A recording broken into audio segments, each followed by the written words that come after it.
Hello everyone, if you keep getting this error in Call of Duty Black Ops 7 dev error 0x10295CAB, then you have come to the right place because in this video I'm going to show you how easy it is to fix this annoying error on your Call of Duty Black Ops 7 easily. So first off, I'll show you how to do it on an AMD card. You're going to right click on your desktop, go into AMD software, you're going to go into performance here, you're going to go into tuning then, and then you're going to make sure this is set to default. And after that, what you're going to do is you're going to come here, you're going to search for shader cache. You're going to click on to reset shader cache and then just click perform reset here and reset the shader cache. And now I'll show you how to do it on an NVIDIA card. You're going to open up your start menu. You're going to write here run. You're going to write app data, go into local.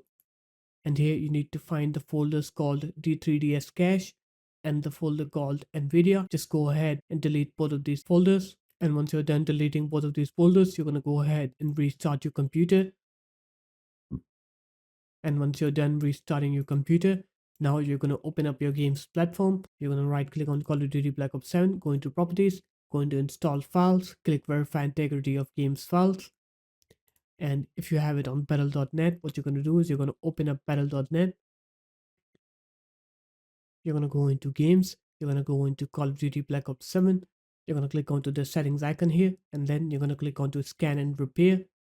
And once you do that, now you should be able to play Call of Duty Black Ops 7 and you will not get that dev error anymore. So there it is guys, that's how easy it was.